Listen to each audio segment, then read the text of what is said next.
Hello, everybody, and welcome to our second episode on the Wheel of Books. Today we have a special guest, Bradley P. Beaulieu, one of our favorite authors. Oh, yeah. Yeah, Rémi and I, we're kind of fans, and so we're very happy to have you with us today, Bradley P. Beaulieu. Thank you for Well, agreeing thank to you. meeting with us.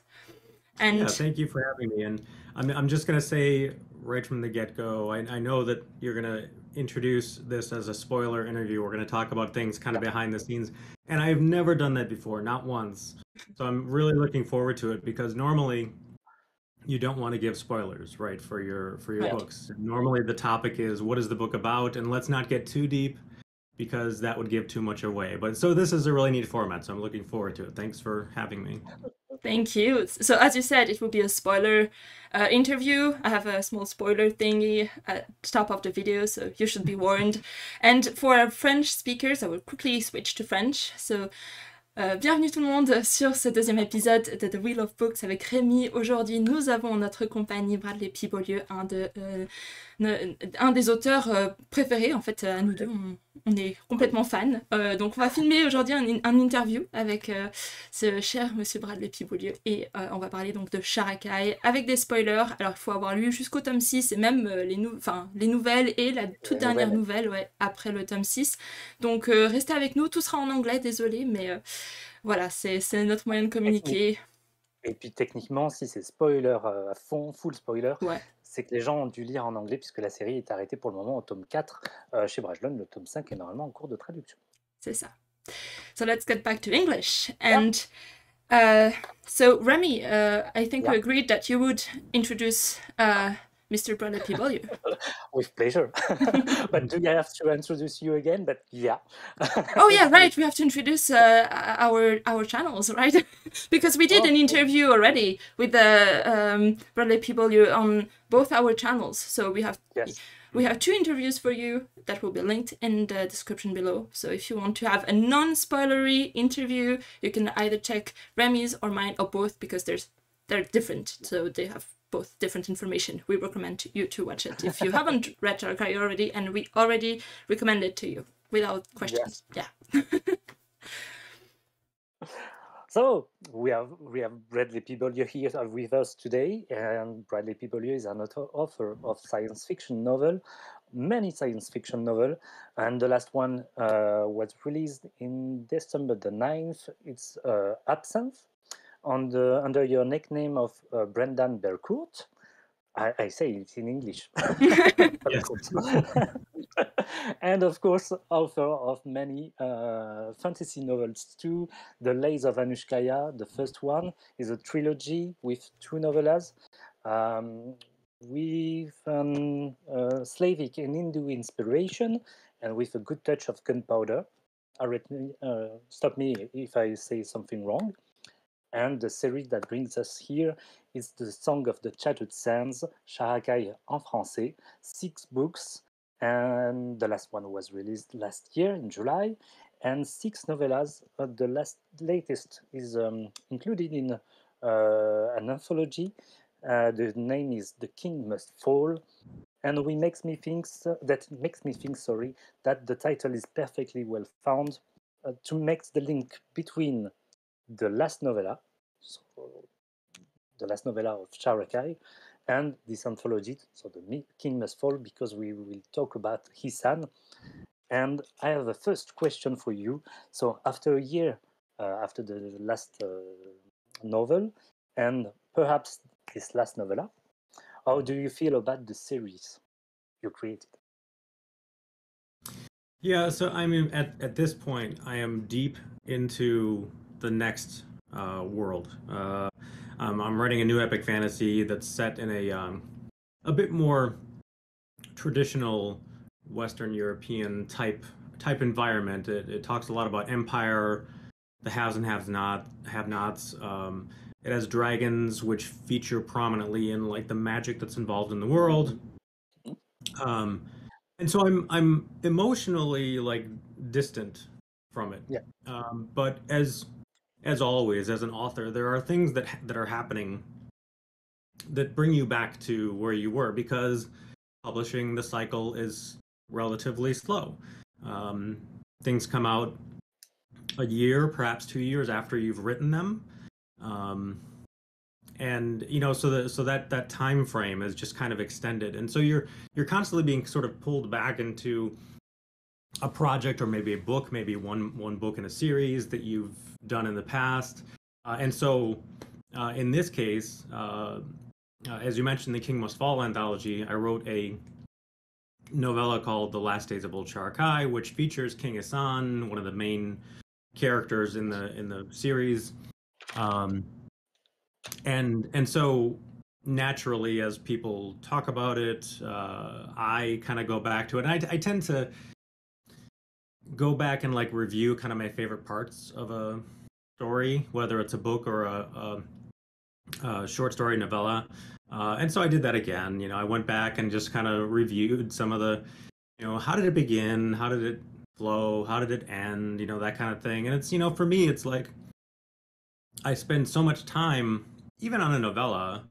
And in this case, we're talking about a series of 6 books, plus a prequel, a smaller prequel, which is kind of like 3 novellas, and then 6 more novellas on top of that. So, 1 million plus words, right, that I wrote over the course of 12, 15 years.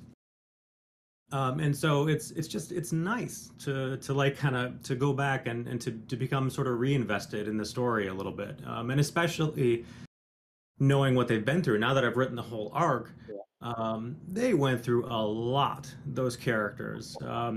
In this case, it's us too. Us too. And I put them through the ringer, and there's times where things are, I often, as you know by now, I look for bittersweet endings. I don't look for them on purpose. I just feel like that's true, right? That's speaking truth to a complex world. There's never perfect answers. It's never white or black. It's always gray, right? And so I try to find both of those things. And so as I'm going back and kind of reviewing, I'm recollecting all they've been through and stuff. And now that I'm at the the tail end of this particular arc, this novella, The Last Days of Old Sharakhai, was really nice because it tied in a lot of stuff. Even though it's a novella, it touches on some of the culmination of the series, and the part that Assan played, which was not obvious at the end of the last book. And so it was nice to fit in that little part of the puzzle. It was nice to forecast a little bit what might be coming in this series, in this world, I should say. So it's a lot of, again, being removed from it for a little while. There's a lot of nostalgia, when I come back to this last story and review not just that story, but the series as a whole. So, a lot of fondness, a lot of gratification that it's now done. I've reached a major milestone in the world, and it's nice to feel like I've done that. I hit the notes that I wanted to hit, and it's nice to kind of review that a little bit and just recognize it. Yeah, that's definitely a milestone for us too, because with Rémi, when we finished at first the 6th book and then the novella, we were like, I feel like we just reached a milestone as well. We were like, that's the end, and let's speak about this last novella, right? We wanted to discuss it with you because the characters just, they stayed with us all along, and even now we think about them and we discuss them. Every time I do a video call with Rémi, we always end up talking about Sharakhai somehow. That's it. And so let's speak about this novella. Rémi, would you like to start with your impression? What was it the end for you? For me, it's kind of special because you told me about this novella last year that it takes place in Sharakhai, yes, with Assan, and Assan is my favorite character, and I was so excited to read it.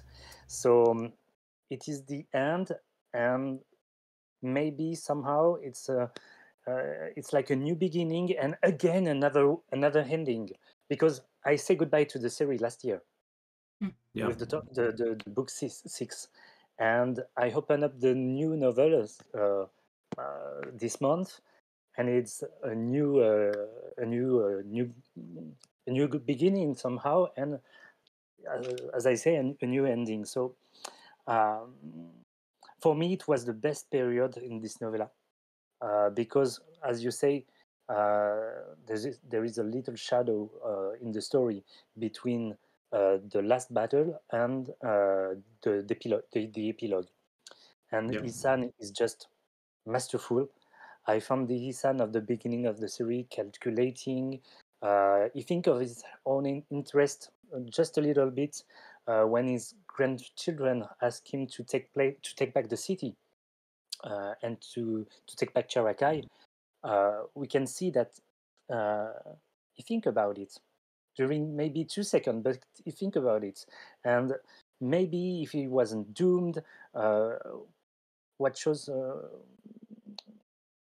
I don't know what to say, but quel aurait été son choix? What would he have chosen if he wasn't dying? Would he have taken Sharakhai back? That's really brilliant, because you're like, he had made a huge progress, but still there's something he's doubting. He's like, I could, but I will be dying anyway. So you're still wondering, if he was not dying, would he have taken Sharakhai back? Because he's Isan, and he's very, I mean, I don't know. Yeah, go ahead. In the same time, he's very diminished, because all his powers is disappeared somehow, piece after piece. Yeah. And after Marian'S death, it's just the shadow of himself. Marian'S death. And... Sorry, but my heart was... it was so cruel. I mean, it was so heartbreaking. And I still have the picture of him, like, having Nayan in his arms, and oh god, sorry, but that's like... she will die because of the black mouth, sorry, not because of the battle. And I would like to say that his little strength that left to Isan is left with it. It owes to his daughter, Ransane, and for who he wants to live a free and safe world and a safe city. His daughter is loves above all else, and we feel it. We can feel it, and the girl already lost her mother, and she is soon lost her father too. So it's kind of heartbreak. And finally, we have all the facets of Isan here in this novella for me. Yeah. The calculating one, the lover one, and the Isan of the present. So very diminished because he lost of his power. So yeah. Yep. Yeah. Assan'S Arc. I mean, all the characters have an arc. All the major characters had, I think, fairly large arcs. But Assan'S, to me, I didn't plan on him being a major character initially. And I may have mentioned in your interviews, I can't remember, but I mentioned this a number of times, that I had started writing the series with the notion of having a single main character, a single POV character, who is Cheda, obviously, and writing an epic fantasy based on her. And it just did not work out. I couldn't do it. There's way too much story to tell. And so Emery came on pretty early, so he could tell the side of the Moonless Host. And I absolutely needed somebody on the King's side as well. And so I had the Kings in mind already. They were conceived before I wrote the first word. And he stood out to me, a conniver, somebody he was playing both sides for his own benefit alone. And so I knew the type of character he was, but he was given life as I start writing, and he became one of my favorite characters as well. And probably, well, yeah, probably my favorite to write too, because he's sarcastic, you know, and he is a great character. He does some really nasty things, but he does some good things as well. And I don't know that he redeems himself entirely by the end of this book, but he does redeem himself somewhat from his past. And so he was interesting to write. And I had known, I knew at the end of the book 6 that there was this big gap, and I could not delve into it. It didn't make sense to try to go into all the political machinations of how the vote came about, how Davoud managed to put himself in the place where he would become the leader of Sharakhai and the Sultan, new title, and so, but I knew that Assan would kind of play part. He was being hunted because he was the last remaining king, and there's plenty of people who want to see him dead. And at the same time, he has to make sure that everything that he gave up, and maybe more importantly to him, that everything that Ayan gave up, saw permanence. You know, that Sharakhai would survive, basically. And not be eaten by the forces that would turn on them if he became king, that sort of thing. So, you know, I had that big time span, and it was really, I didn't know how it was going to play out. As per usual, I don't know a lot about how things are going to go. I just have some guideposts in mind. I have a stake in the starting point. I knew where it was going to end because I knew how the story ended. But there still has to be room for a story. There still has to be like unknowns. There still has to be drama, you know, otherwise it's not really a story, it's a historical. And so it was really fun to tackle this particular point in time with Assan. But as you alluded to, this is a glue of sorts. I have long, probably since book 3 or 4 roughly, I knew that I wanted to maybe continue the story. And so then the question is, well, who's going to continue the story? What is it going to be about? When will it be? And I kind of thought early on that, I really liked Mala. She showed up in book 1. Yeah. She kept showing up. She kept like making herself known to me. She demanded page time. And so, I gave her her own novella, basically. She shows up here again. And then Ronsana is such an interesting character to me because she comes from a queen and a king. She will absolutely be hunted if people know who she is, right? Just like King Assan was, because the desert and these people believe in blood lineage and power that comes from, your forebears and that type of thing. And so this notion of her going with Cheda and Emery at the end of book 6, and Assan being forced to give her up, which I don't know. It's just, for me, it's super exciting. Like I actually don't know what their story is going to be like, but someday Mala will meet Ronsana again after she's grown up a little bit, and they will have adventures together. I don't know that they'll necessarily be on the same side. We'll see how that goes. But it's I don't know. It's a really neat idea for me because they're both unique characters. Yeah, that's so promising. I can't. With Mikaela, we are dreaming of see all the empires around Sharakhai, see more about the culture, about the magic. Maybe we saw the water dancers in the book 6. Yeah. It was just amazing. Yeah, and we want to see more. Yeah, because as I told you, and I told Rémi as well, like for me Sharakhai is like home because I'm so used to being inside the walls of Sharakhai. But now I just wish to go further and go explore, and I don't know, Malice or whatever, and just finding new homes in this world. So I really can't wait to see where you're going to lead us in this potential new series trilogy. Though that's we just need to know more about these regions. That's Yeah, it's a tricky thing too, because you don't want to. We've reached a point of relative peace in the desert, yeah. right? And you don't want to undo that entirely. You don't want to trample on the original series, and also if you're writing something new, it has to have its own identity. Mm-hmm. It has to be something different, and so obviously it's inheriting a ton from the previous series and such, and so you want it to look different. It's actually kind of like I often talk about how authors get published. What books get published, what do editors and agents look for. What they look for is something that is like something else but different. Yeah.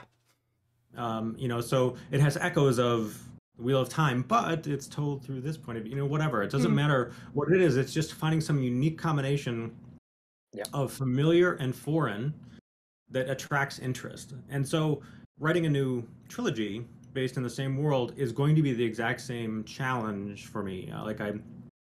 I will not start it unless I feel like I'm putting a new twist on the story, a little bit, showing something a little bit different. And maybe that's just showing a different desert, something that is more stable and might fall apart. We haven't had that throughout the whole 6 books and all the novellas. It has been chaos from beginning to end. And by that, I mean in the city, in the desert, in the countries that border the great Shangazi. They were hungry for Sharakhai for centuries, and they finally have a chance to do it. And that was one of the base concepts of the series, was like having this jewel of the desert, right? This rare city, a metropolis in the desert that all of these countries want for their own, and have not been able to take because the kings were too powerful. But suddenly the king's power is waning, and so the Jackals close in, right? And so maybe the flip side is like having stability that's threatening to fall apart, kind of thing. But I don't know what it's going to look like. But my point is, like, you have to kind of look at that in a similar manner. You have to bring something new to the table. You don't want to just continue the story ad nauseum until people get sick of it. That's the last thing I want for the series. Mm-hmm. Yeah. You're speaking of the kings and the power waning. I just did a kind of parallel with Then There Were None by Agatha Christie. At the beginning, the kings start slowly dying one after another. At first I was like, no way a king's gonna die, that's not possible. And then slowly they start dying, and I'm like, oh, will they all still will there be a survivor, or are they all gonna die? So it was very into the last page was when Samatin dies, and I don't know why, but I love to Samatin just because he's so badass with his swords and stuff like that. But I was like, wow. So yeah, did you plan to kill them all from the beginning, or did you just okay. Yeah. That was also one of the core concepts, was that these 12 kings ruled, and not only is their power waning, but Shada's mission, she starts with a tale of revenge. She wants to gain revenge for her mother's death, but she matures. She quickly understands that for Sharakhai to survive, for the people to thrive, the kings must go. They have held on to power way too long, and they used it violently, viciously to retain that power, and it's unjust, right? And so she becomes a champion of justice for the people of the desert, not just the people of the city. And so I knew they would all die. I also knew that she wouldn't be the one who would kill them all. That would be kind of silly, right? There would be different circumstances. So it was really fun in the beginning to have come up with these different kings, different powers. I know you touched on the poem in your review, Mikaela, and I think Rémi, you mentioned it as well at some point. That was one of the first things I wrote. I came up with the kings and their powers, and I wrote that full poem, and it went almost unchanged for the entire series. And then I put it at the very end of the last book, just as like a little Easter egg for readers and such. And and so I had that literally before I wrote the first page. I worked with some writer friends who have poetry backgrounds, and I don't have a poetry background, but I've done a little bit in stories here and there, and so it was very fun to come up with those initially because it gave each king a personality right from the beginning, just from their powers. You know, like they were given powers because they were a certain type of people. They weren't just granted them randomly by the gods. They sort of chose them for them based on who they were. And so that advised me on what kind of king they might become, or how they might change entirely because of their powers. Some people did a lot, like Cahill. Cahill became really, really cruel as time went on. He became the Confessor King, right?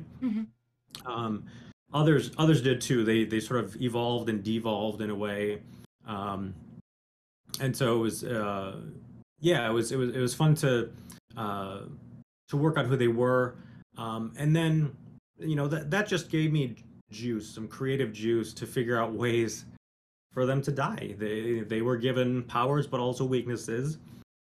Initially, in the first book, I thought Cheda will eventually find all of the poems. But that started to feel too routine as well. And so you saw over the course of the series that those poems featured prominently in books 1 and 2, maybe even 3.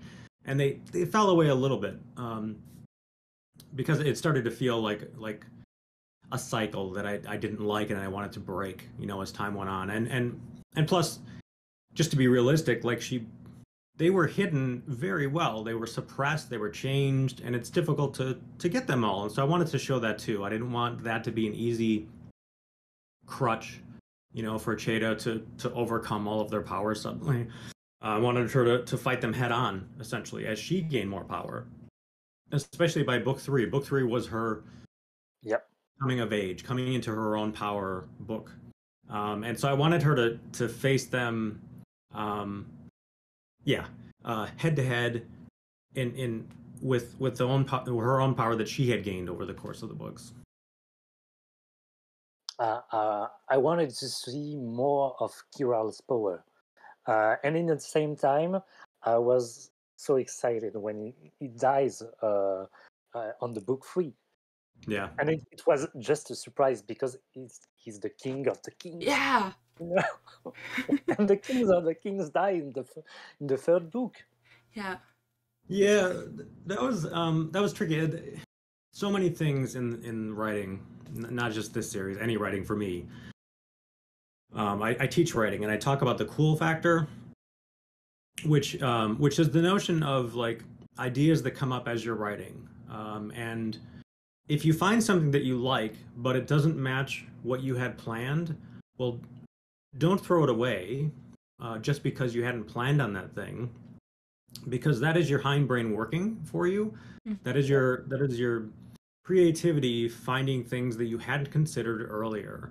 And so I don't always use them. Sometimes they're just too wild of an idea, and I'm always looking for twists, right? And that was an obvious twist, and sometimes you have to go back and support a twist.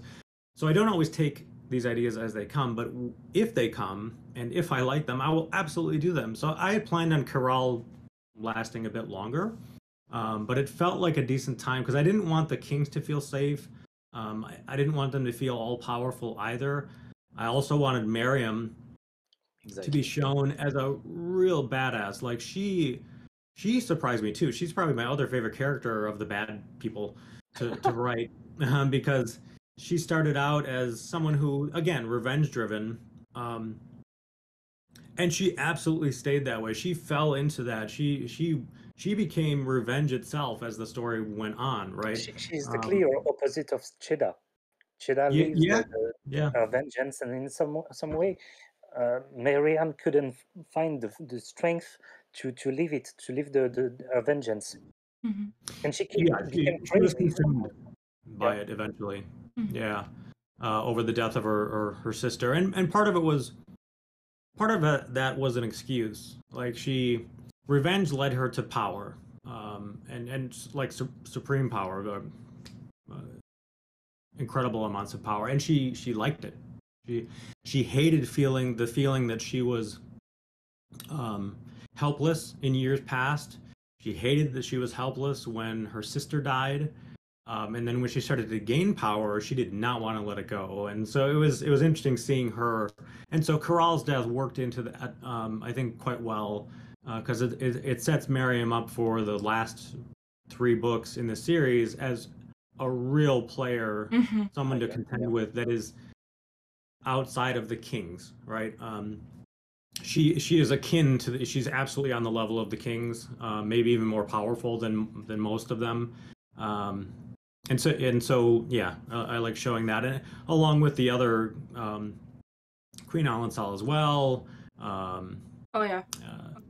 Yeah, and so yeah, just I was just constantly trying to find ways to show like different characters, different motivations, but also like different cultural sets. You know, Miriam played proxy for Chimere and Alensal for Maria, that type of thing, and so just trying to find a cool mixture. And yeah, and so when Corral's death came up, it felt right, you know, pretty quickly, and it felt that it was fun to write and bring that twist. And also, I had a slight problem in that it's not a major problem, but like Husamatin and Corral are clearly the 2 top guys. Husamatin doesn't have a lot of political ambition though, and Corral does.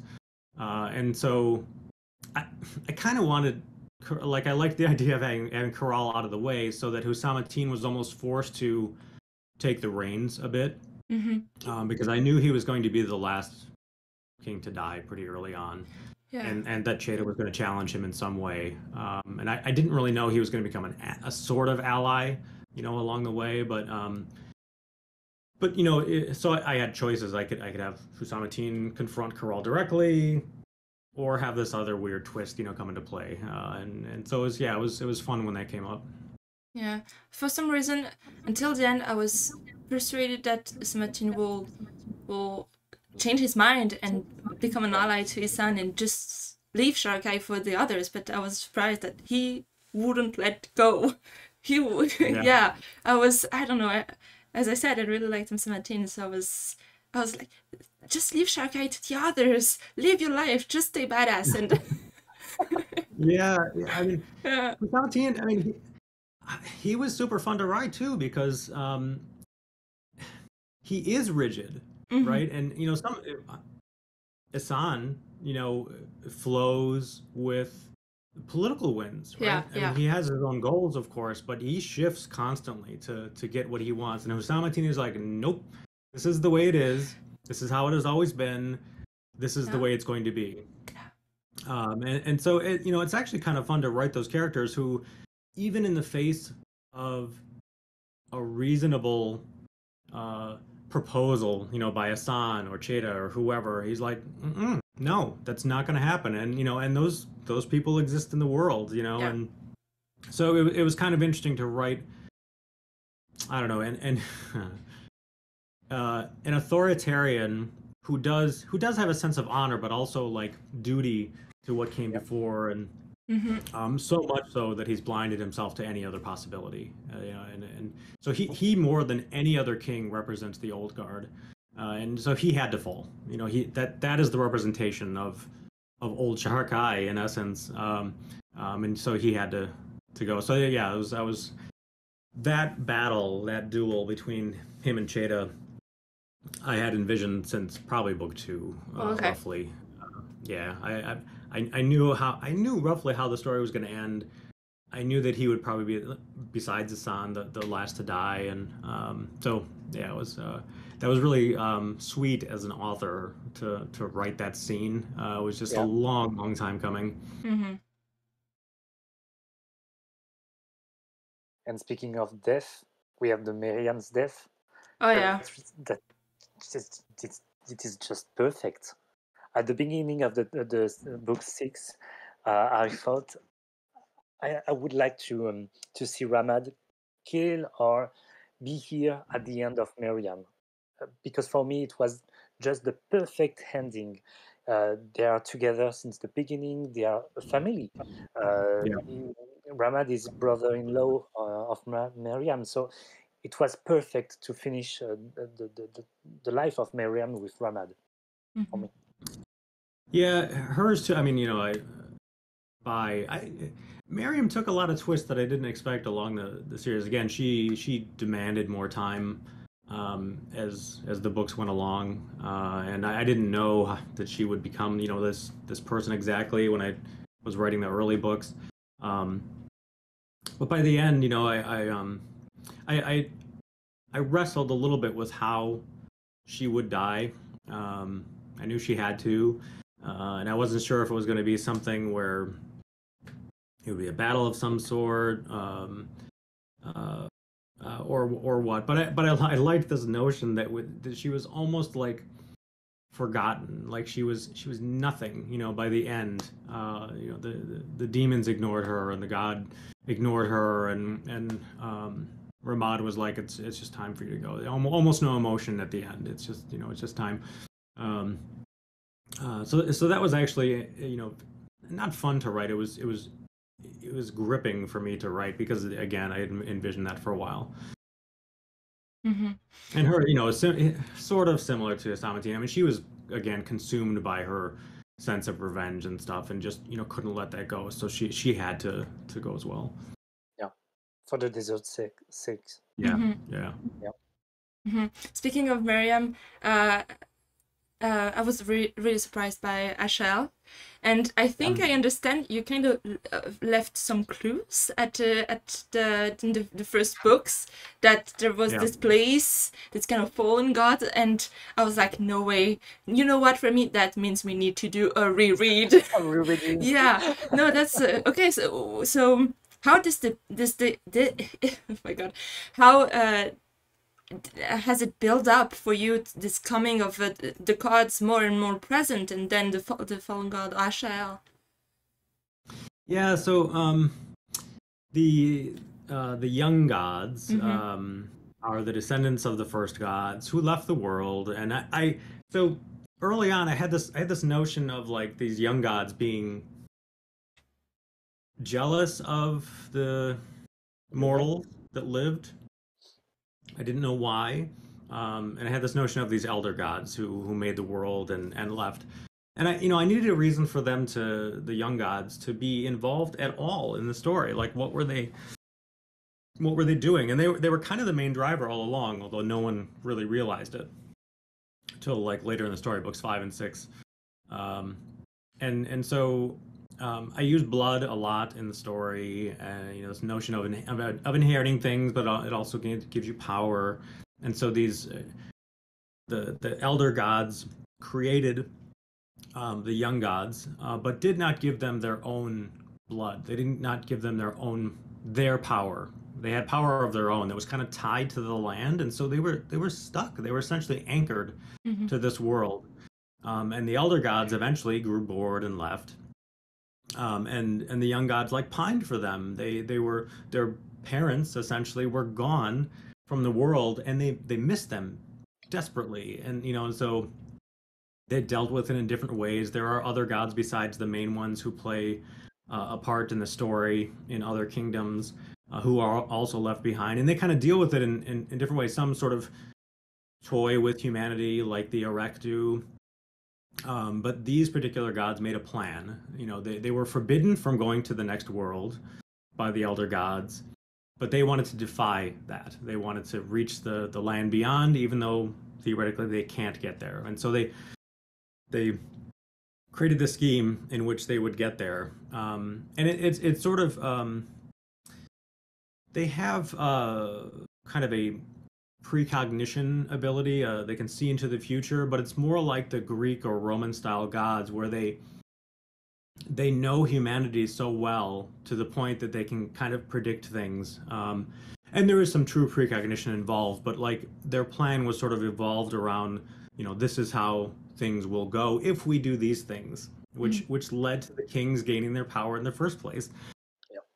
So the root of everything is like the elder gods and what they did, the younger gods and their thirst to be reunited, with the people who created them, and what they then in turn did with the kings, and what the opportunity that they saw in the desert that was brewing with the 12 tribes, 13 tribes really, and Sharakhai and this young, well, somewhat mature city at that point, and what they could do. What machinations could they make to see themselves get back to the land beyond.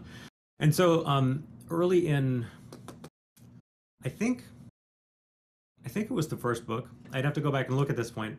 But Shada is speaking with a scholar, and he mentions this little phrase, 7 by 7 they came from the heavens, which would make 49 gods. And she asks him specifically, like, do you think any of them like remained or stayed behind? Did they all leave, kind of thing? And I didn't know that one had been left behind at that point. But like when I had written that, and the scholar says, well, when would you find 50 beings of any sort who would all agree to a thing, and as it turns out, the one who remained was Ashael, of course. He shows up in the last book. There's a huge gap between that little phrase that comes up and like the 5th book, and I didn't really know a lot about that. I just knew it was going to tie in somewhere. One god remained, and so what? Why? Why was he left behind? What did he do? How could the young gods use him potentially? And so everything kind of fell into place at the end of book 5 when Miriam loses her power. It's burned from her by Ramad and allies. And so she's thirsty. And I also had this rule that I set up early on that the young gods are kind of anchored to this world. And the more that they mess with humanity, mortal kind, the firmer they're tied to this world, and the lower the chance that they will actually make it to the next world if they can create this like portal. And so I had to have that happen because I couldn't have the gods mucking about constantly, because like the question would immediately come up, well, if they're so powerful, why are they messing with humans at all, right? And so I needed a construct to have that happen. And so they try to stay as hands off as they can, but they're forced to at certain points. And so they see Miriam, they know she had power, that she wants it again, and she might be willing to do this type of thing for them. And so they set her up. They set her up for them to gain access to the world beyond. And so yeah, that was a case where I knew like just very little. I knew the gods were going to get very close to succeeding in their plans, but would fall short, maybe not in the way, maybe not completely. I just didn't really know if they were going to make it, how that was going to play out. I knew that from book 1 that was going to happen, but I didn't know enough. I didn't know enough of the players. I wrote about the young gods and knew more about them as time went on too, and that helped me. And so by the time book 6 came, it was like, okay, well, it's definitely time to use this card, that I hinted I had in my hand, in book 1. And then, finding his incarnation and, how could a mortal control not just a young god, but an elder god? It just almost made no sense to do that unless there was, some kind of, trickery, some scheme that she could use to, essentially to trick that elder god, which she did in the end. So that was it was really fun playing that out. Back in the day when I played Dungeons and Dragons, I loved the well, I like the game in general, but the Deities and Demigods is a source book of all the different pantheons of gods, Greek, Roman, Egyptian, Norse, Far East, American, North American, and so I just liked this idea of these different gods with different powers and stuff, and so it was neat to sort of just play that out over the course of the story, and give them all again uniqueness, personality, goals, histories, that kind of thing, and just see how that played against the story, as it had been written so far. And again, for me, Sharakhai is a family story. So you have the third tribes, you have the Chedas families, you have all the friends, you have the kings. The kings are kind of a family too, and you have the elder gods, the young gods, and the elder gods seems like a parents for the other god, the young gods. So Yeah. everything is family. Yeah, I think I think that's fair. I mean, the um, one of the first concepts was the 12 tribes. Like, where did these kings come from? How did they gain their power? Well, they sort of emigrated from the desert to the city and gained power that way and stuff. Um, so I think all those things are true, and I especially wanted to like one of the main through lines is Cheda and her mother, and the relationship she had with her mother. She loses her before we even meet Cheda in the first book. Her mother is gone. She dies when Cheda is like 8. But I still wanted to explore that relationship, and so Aya shows up several times in the books, and it was I did not know that this was going to happen, but she showed up at the end. I wanted the series to come full circle. We start with Cheda and her mother, and I wanted to close with Cheda and her mother in some way, and that was really tricky to get done. But it actually was a driver for a lot of things in the last book, because Aya is aware somewhat of what's going on in the other world, her old world. She is tied to it kind of through Cheda and her death, what the kings did to her, and she's reaching out. She's trying to help her daughter however she can, because she failed to do so in life. She did not prepare Cheda for what was ahead of her, and some of that was on purpose. She felt she wasn't ready yet, but she made a mistake, and she died too young, to tell Cheda what was really going on. She felt like she had made a big mistake, and so she's trying to help Cheda as best she can. And so that was, that family arc exists as well, and also Cheda's tie to the people of the desert, her uncle, her grandfather, and Darzada too is like a Darzada father. as well, right? A foster father who was kind of cruel to her a lot of the time. But that that relationship changes too as they both mature. But then also found family. Darzada is sort of an example, but that's not really found family. But Emery is absolutely found family. Freya Lemmy, others in the tribes, and also the other Blade Maidens that Cheda meets along the way and becomes fast friends with. I mean, strong, unbreakable bonds by the end, where they were dire enemies in the beginning. So that twist was really interesting and, for me, powerful to write. That was one of my favorite aspects of the entire series, was her relationship to the Blade Maidens that she becomes a part of in book 2.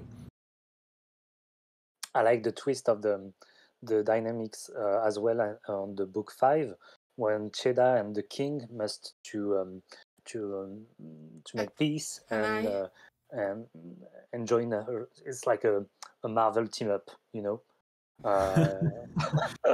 have to work with the bad guys to protect Sharakhai and all the and all the desert. And the perfect scene for that is in the book 6, when you have the ship of the tribes, the tribe ships. They came to help the king's galleon. Oh my god, I had chills on that scene. That was perfect.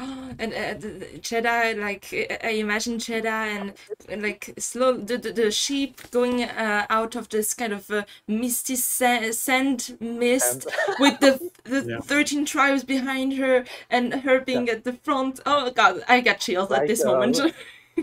Pirates of the Caribbean, the last books, when Elizabeth saying, "Hey, all the colors." That was amazing. That was amazing.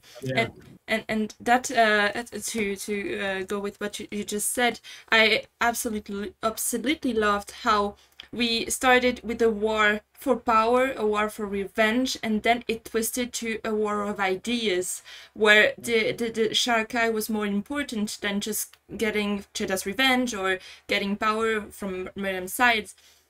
It was, and Hamid, don't forget Hamid, who was also getting his own war against Cheda and such. So I find it amazing that they get together because it's a war of idea. And I'm sorry, I'm just going to read a quote because I absolutely love it. It's when Emre wants to kill Hamid, and he says, Cheda says to Emre, kill him and he will become a martyr. And Emre says that if we kill him, his ally will lose heart. And then Cheda says, and I even wrote in the book, sorry, yeah. this is this is a war of ideas. Those ideas will not be snuffed out by the edge of a blade or on the point of an arrow. Hamid's ally misled to see reason, not blind hatred. And I find it amazing how this kind of twists the plot, and then you have not only actions, epic battles and stuff like there is in the book, but I mean, more than that, you can really see the process of people changing the mind, getting together or not, and that's, yeah, absolutely brilliant, I think. Yeah, I've long thought of a lot of my stories, especially this series, as a tale of peace as told through a tale of war. You know, Yeah. we follow the path of war, and hopefully we lead to peace. I mean, not everybody, but certainly our heroes want that in the end. They have a world that is upside down in some respect or another, and they want they want equanimity, they want justice, and they want peace moving forward. And so. Yeah, definitely ideas. I didn't want, battles and action scenes and war for war's sake. It's super boring, super fast, and in the end, those are really just a means to an end. So what are those? What is the end? What do those people want? Why are they fighting? And if they're fighting, why does it mean so much to them? Because it takes a lot to wage war. It's painful on both sides. And if you don't know it in the beginning, you know it by the time you're in it. So I needed that represented in reasonable ways from certain characters' points of view. Jada is willing to fight and go to war because it's necessary, but she doesn't do it for any cost. She must have a solid reason, and if she sees a path to peace, she's going to try to get there that way instead of just through war.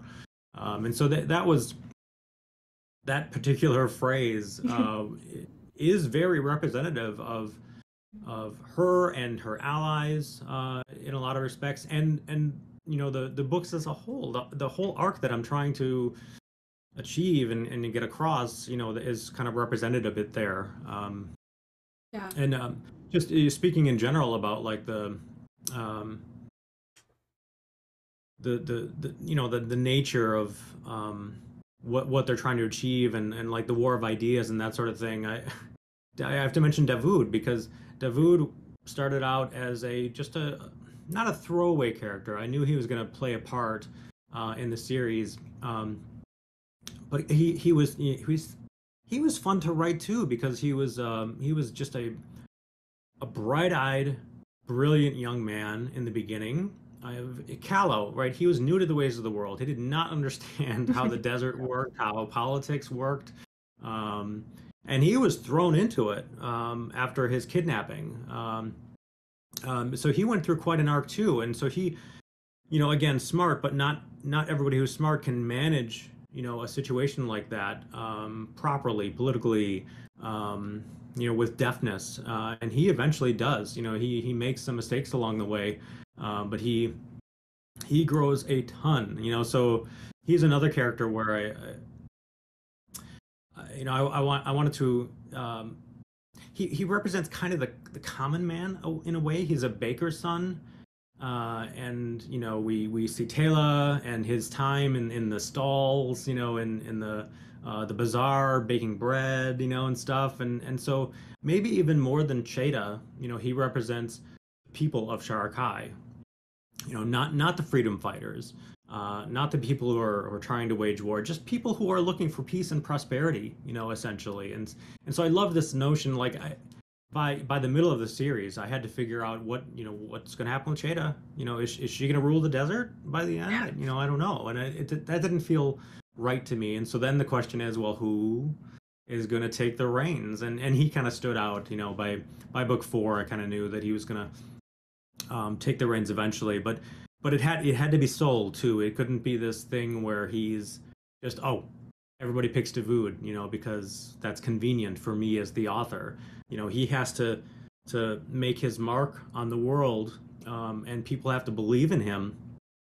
And he really does that somewhat through power, yes, but really through intelligence and negotiation. In the end, that's why people believe in him. And also, he's a bridge between both sides. He doesn't have this history of blood against the tribes, you know, or some power player, you know, in Sharakhai that the people of the tribes wouldn't trust. And so he was a logical choice by the time I got to it, but also like I really liked it. I liked the notion of this smart young man coming into his own and taking the reins and leading Sharakhai into its new era. Yeah, David is neutral. He's Switzerland. Exactly. He's Switzerland. David.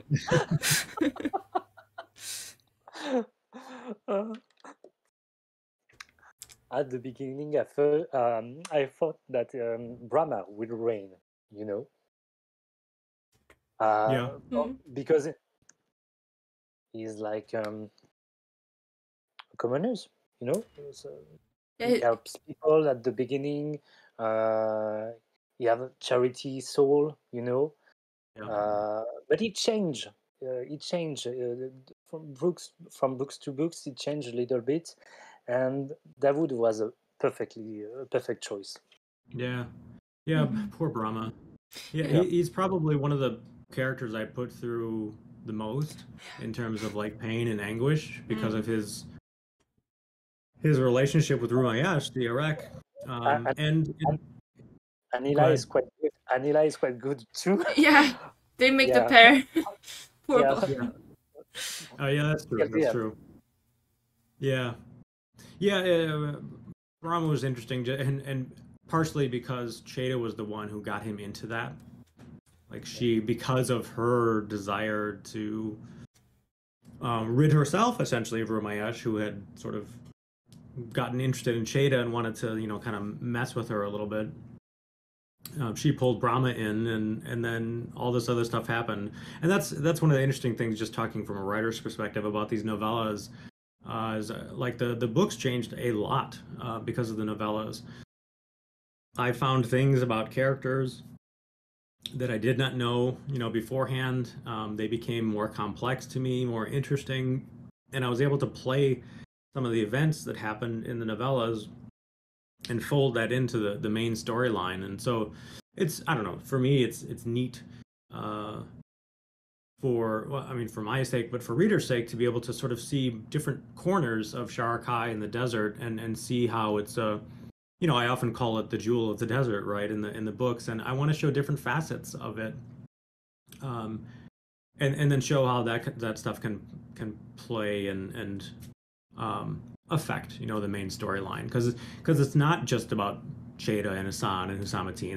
It's not just a few characters. There are a ton, and big things can come from small players. It just, you know, depends on how fate takes them, you know. Mm-hmm. Yeah, and I think it's very it's very clever because you get these perspectives that I mean, you said it changed the plot for you because you wrote this novella, but also for the reader, it changes our perspective on some characters. And for people like Rémi and I, who really loves character-driven plots, it's amazing because you get more about the character, you get to understand them better, but you also get this kind of a... I don't know how to explain that, but you just get more involved because, I mean, we love, I love, I think Rémi too, but second character, not the, I mean, we love the main character, but the secondary one who got this, they got the play, but they're not fully there, and having this novellas is really nice because we get I love Shore and Mala, and Devora and Leora.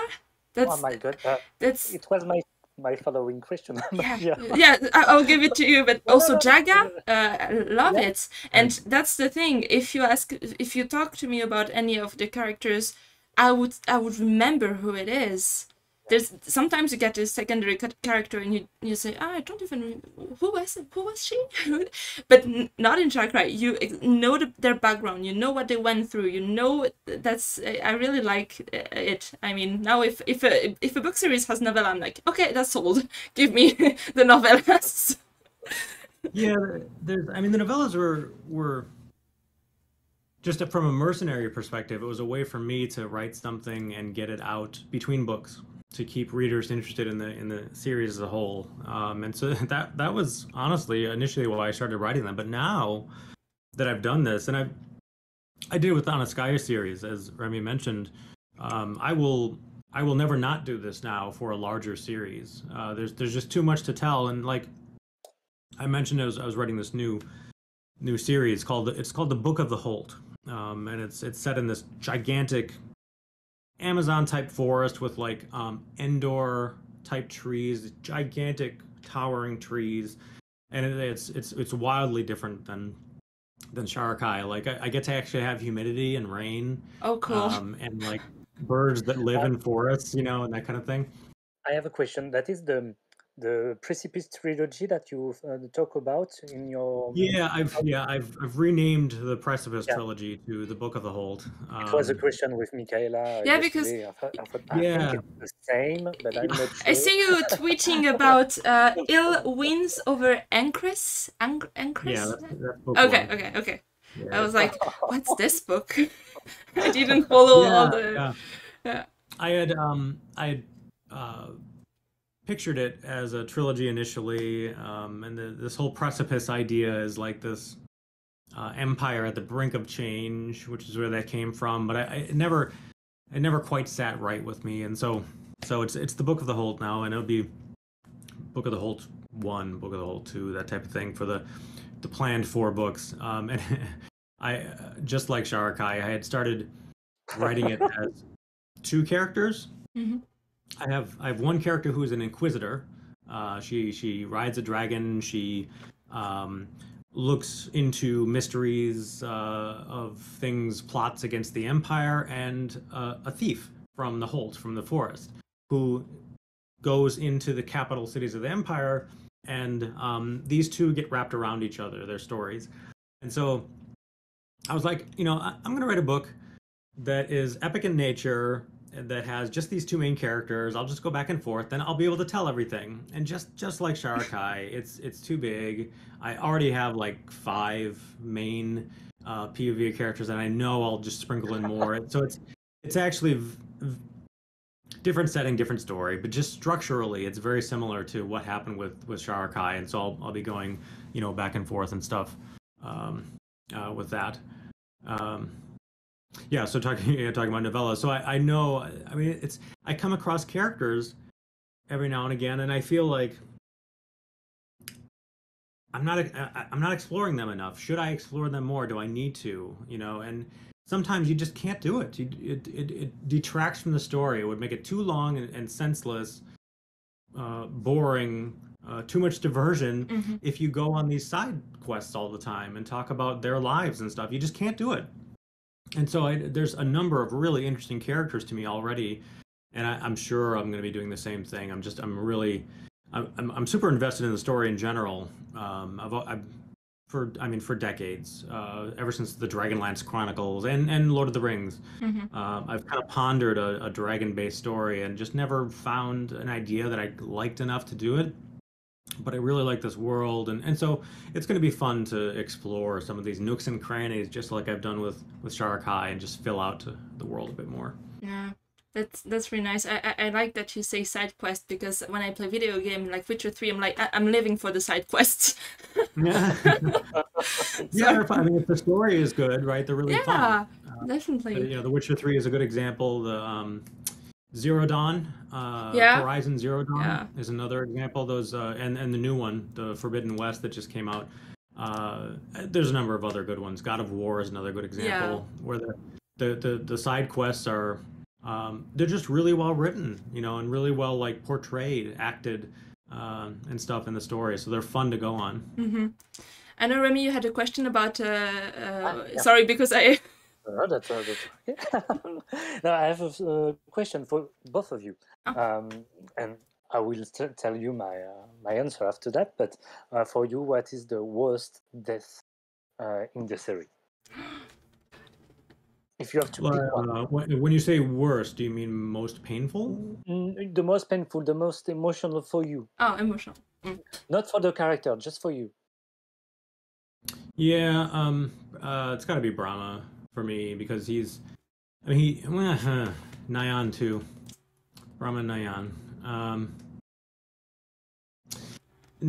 So Nyan is a very close second because she grew in my heart too. Like she was, not self-serving exactly, but she had this plan with Assan'S from the beginning. But she was kind of used a little bit from before the first book opens.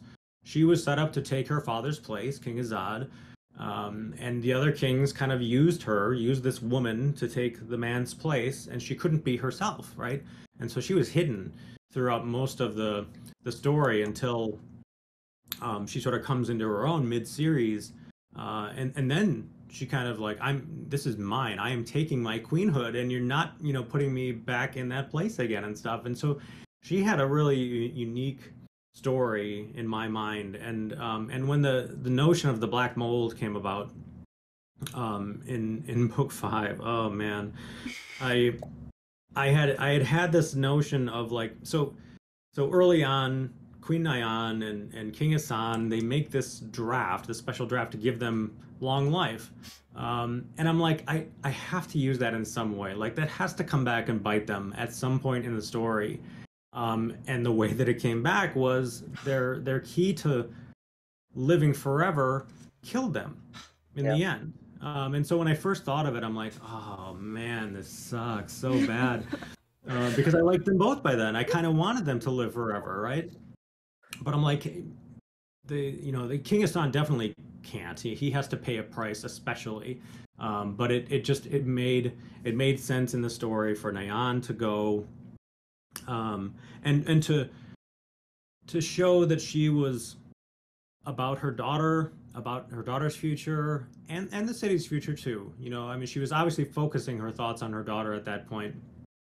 But this is motherhood in a way. Like this is what they sacrificed so much, and so she gave herself to help everyone, including her daughter. And so that was tough. And their final parting, Mikaela mentioned. I cried when I wrote it, and I cried when I reread it. As I was getting ready to send the book in and finish things up. That was a tough scene. But I'll say Brahma as my top choice because we saw so much of his pain throughout the novellas and then the books, and Rumaysh, who was so cruel to him, and so he, in a way, he needed that. He needed that release. I just couldn't let that go on any longer. It felt like it was getting to be a little bit too much, And it's maybe not, just as an author, it's like, it's not fair to make Brahma keep doing this over and over again, like go through all this pain with Rumaysh. And also just to show a slight twist in their relationship. Like Rumaysh was really, just terrible, didn't care about humanity in general. But she tied herself, she became part of Brahma, by the end, on purpose, so that she can make it to the land beyond, which she eventually does. But she can't help but be affected by that, and so she almost becomes not sympathetic. That's not the right word, but like she comes to understand humanity a little bit better through Brahma. For Brahma's part, yet like Nyan, he was also sacrificing himself for the greater good. Along with Anila, so those things had to come to a close. So it was just, it was tough to write him all along, and it was tough to write that, those scenes where he's still like right at the very end, he's not escaping her, even though he's moving, to the next life, he's still stuck with her, and so that's a cruel fate, to write. So those are my answers. Mm-hmm. And you, Mikaela? I think mine isn't an obvious one, but I think it's Fezek. Because Aw, poor he Fezzik. he just wanted to live his life, and And bring joy to people and do his plays. yeah, I was so, because you don't even get to see him die, you just get to know later that he's gone, which is obvious because we knew that when Anila would eventually die herself, he would go with her, and he knew that as well. He was like, I'm gonna go anyway. And I was like, no, we need more Fezzik in our lives. Just, yeah. But that would be, it broke my heart for poor Fezzik. I think that would be my answer. Fezzik, I didn't, again, a character that came out of absolutely nowhere. Like when I needed Anila to have like an assistant basically, and who better than one of the dead because she's a necromancer and stuff. And so like the first scene I wrote with him was in that graveyard, in the boneyard, and the first pass of it was kind of like he was just like a thug basically, like a just like a zombie, just like no personality at all. And I'm like, no. That doesn't feel right. She needs to have. She would find somebody that she could pour some power into. That she would want somebody that's not normal. She didn't know what to expect exactly, but like he immediately became like a bright jewel, that just like I don't know. It was just so much fun to write him at all times. And it was so neat that the whole idea of a playwright just came somewhat randomly, but then it made perfect sense for him to start chronicling things. And I love this idea of him like just being this bright-eyed, almost naive, just like bubbly, energetic, even though he's dead, and you can just imagine what he was like in life, in his theater, along the trough, and I thought about that a lot along the way, and like how much he's changed and how much of his heart is still there and intact, So yeah, that was tough, but it was nice that he got to pass along a bit of himself in a way, in the final book that eventually made it into Cheetah's hands. And yeah, the Song of the Shattered Sands. That's I get goosebumps when I was like, oh, that's so cool. Yeah, that was a little Bilbo, the Hobbit, and there and back again moment for me. That was again like when he first came. I didn't know that the book, The Song of the Shattered Sands, would be a thing inside of the story. But when I thought of it, I'm like, oh, that's perfect because it gives him meaning. And it allows his legacy to live on, a bit. And I like this idea of him. Like in the beginning, he was so like he couldn't think quite straight. He couldn't piece things together like he used to. But I like this notion that like Ramad and others noticed that he was getting better at like putting words together and stuff as time went on. And so it was kind of neat to see him pass something on before he left. He was another case too, by the way, that I couldn't find a good way to get him on screen. It was, yeah. I kind of initially I thought I would show it somehow, but I just couldn't, and so that's how he had to live on through the book instead. And yours, Rémi? Yeah. For me, it's Leora. Oh yeah. Yeah, it's my. Who? I'm sorry. My worst. Leora. Spell it for me. I'm having trouble. Leora. I don't L-E. Yeah. Yeah. O-R-A-H. I'm not sure about the spelling, but there's Devora and Leora. That's me. No, it's my fault. Leora is how I say it. So Devora and Leora. Yes. Perfect. Yeah. And for me, it's Leora. Yeah. She's she's the heart of the family.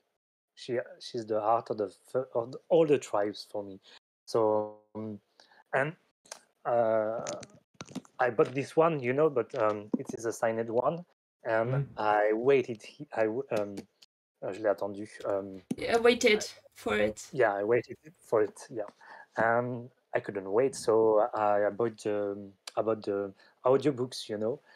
Oh And yeah. I have all the things in audio, and it was so hard to see that.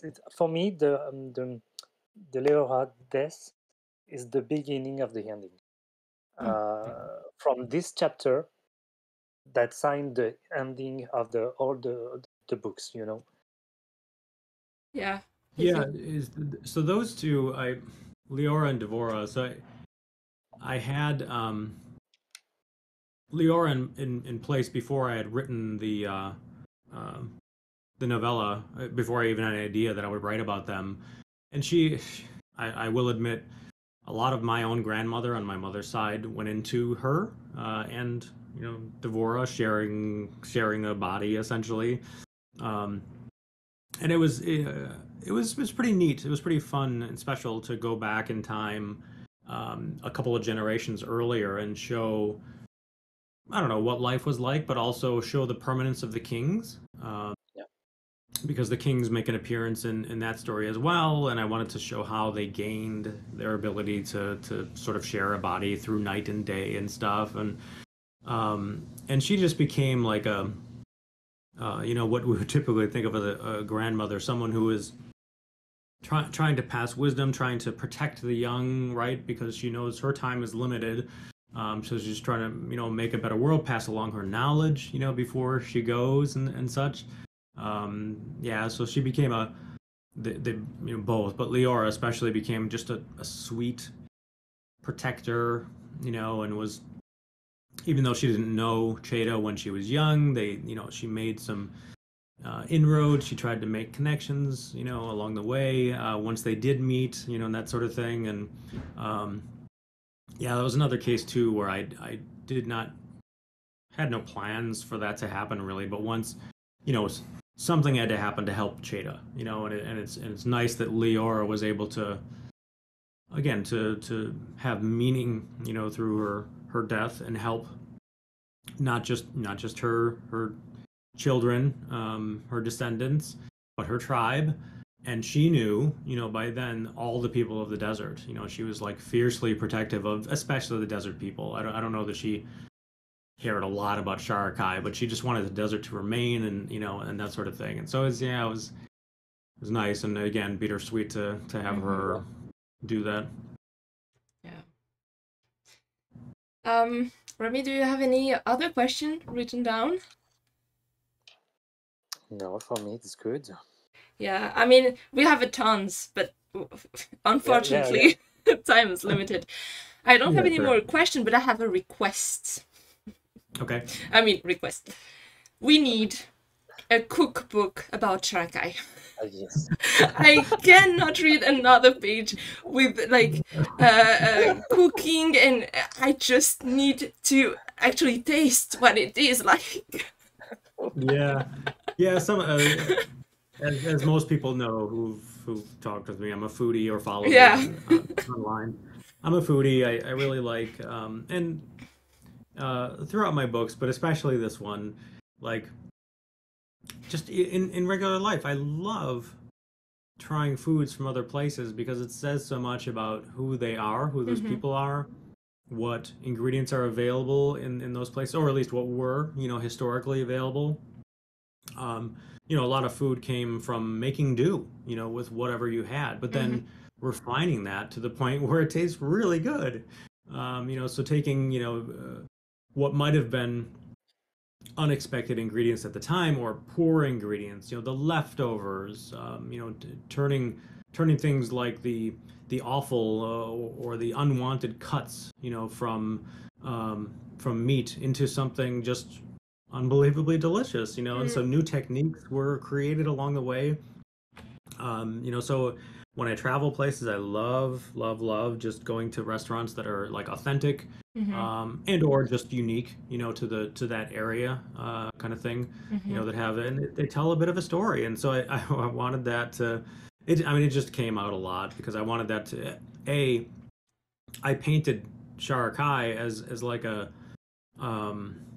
trading hub, of these four kingdoms, and that's one of the ways that it gained power was by controlling trade throughout the desert. And so it had to have like especially ingredients, spices, and other things, and so with those would come techniques. And so Sharakhai, probably more so than any other city in the bordering kingdoms, would be a place where you could try different foods and have something from your homeland or other lands that you could never have otherwise, right? Yeah. And so it was neat to portray that as a foodie, and it was fun to come up with those things. I would, as I do it in writing in general, I'll do a first pass, of course, but like as I go through the second pass, I like really linger and think about what the meal would be like and how balanced it would be. I'm not always super realistic, I will admit, about like what ingredients they could get and how long they could last. What I care about is like just the sensory, nature of it, that type of thing. I want that to come across because that's what I like and stuff. So it was the food scenes, spice scenes, all that stuff was just super fun to write. Super delicious to read. Me in the train reading, really, really hungry after work, reading about like lamb. The meat is falling down. It's so well cooked. Oh my god. Yeah. We need a cookbook. cookbook. You're like calling the local delivery place. Can you give me lamb right now? People around in the train. Sorry? And the alcohol. Oh yeah, as well. I went to Crete, and in Crete, you have the arak.